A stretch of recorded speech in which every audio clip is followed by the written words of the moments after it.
All right, all right, all right.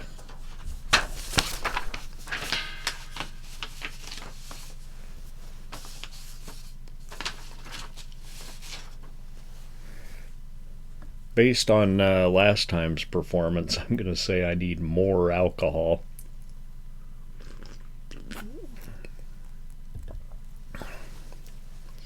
Because we're just starting over on this one. Yeah, I hosed it that bad. Okay. I got the allergies, that's why I sound funny. And I'm soaking it from the inside with this Manhattan, just a regular Manhattan, but with bourbon.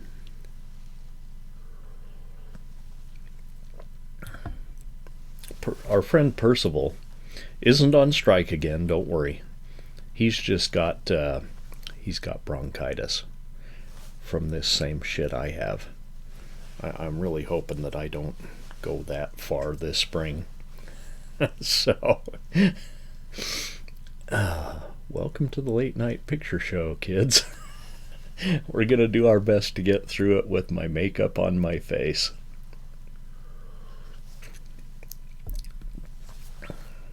That tastes good. That's Tin Cup bourbon. It's about half the price of Maker's Mark. And I wanted a Boulevardier, even if I can't have a Maker's Mark Las Vegas Boulevardier. I was craving that, and so I got this Tin Roof bourbon. Tin Cup bourbon. And this is the second thing I bought from Tin Cup, because I got two of those little shot glasses, tin shot glasses that come on top of the bottle up there. So I believe I tried their rye, but this bourbon's pretty good.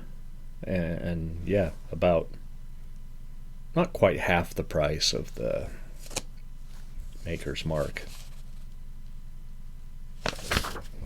This is Children Shouldn't Play with Dead Things. Apparently, P.S. Children shouldn't play with dead things. You're invited to Orville's coming out party. Yeah, that's right, Orville's coming out and not of the closet. It'll be a scream. Yours. See what they did there? Okay.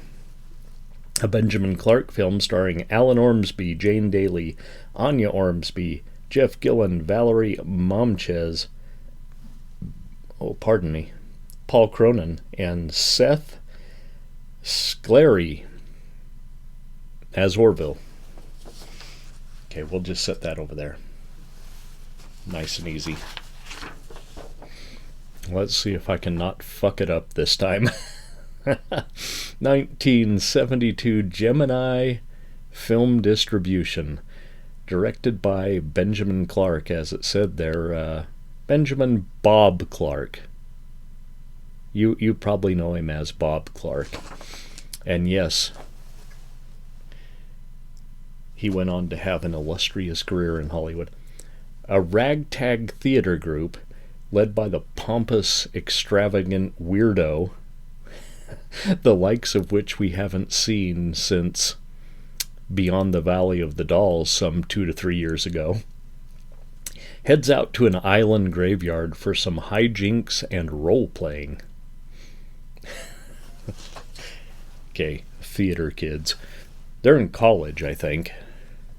We're not talking like junior high theater kids, but is there really that big of a difference?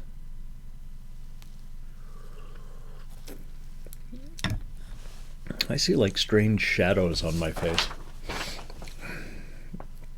The weirdo, Alan, has already set up a bang of a practical joke, which he unleashes on the crew, soon after they get there.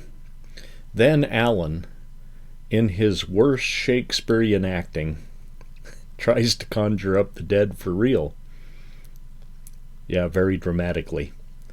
After failing miserably, one of the troupe gives it a try.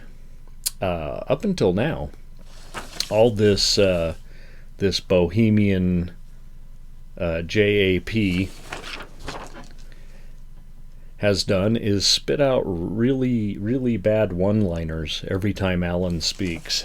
Like, Every time he says something, she just like gives us a one-liner out of the side of her mouth.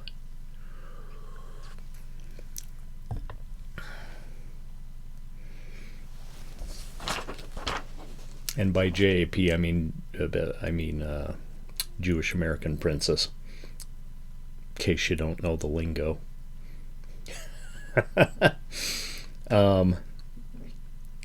But she gets down in the grave and uses her artistic zeal in attempt to show up Alan. Nothing works. So they take the corpse back to the house for some fun. After propping the stiff up, they put a doily on his head and poke fun at him.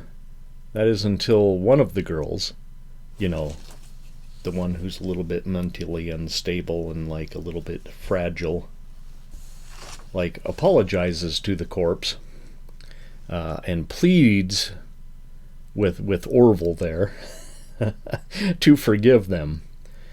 Finally, Alan pushes them too far. They no longer care about his threats of unemployment. I mean, seriously, are they actually getting paid? Or do they just have a gig at the local, like, old closed down movie theater renovated into a community theater?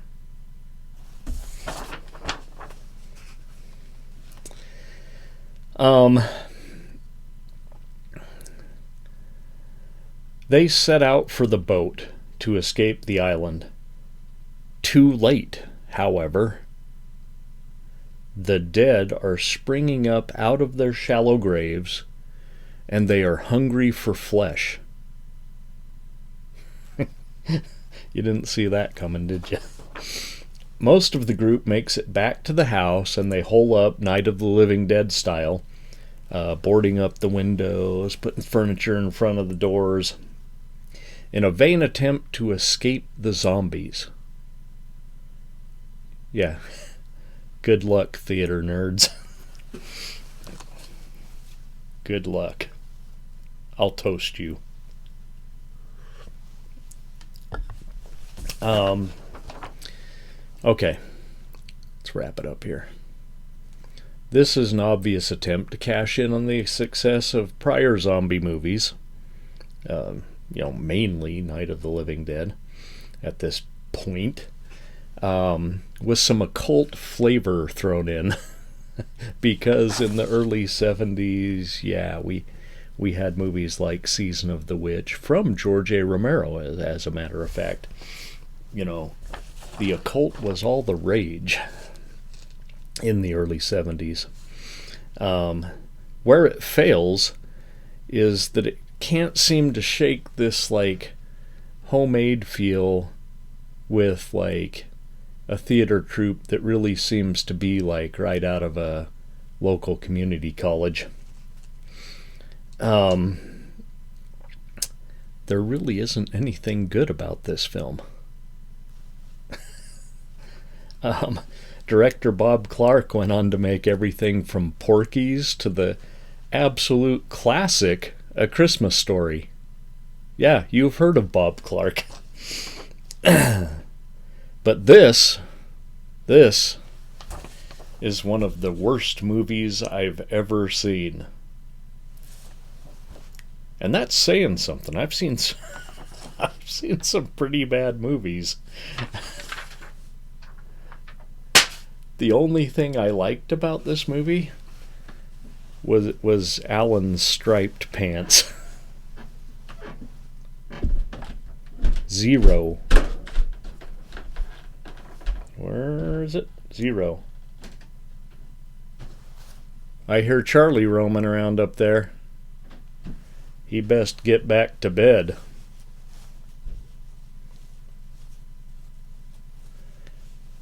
Maybe he's just getting some juice out of the fridge.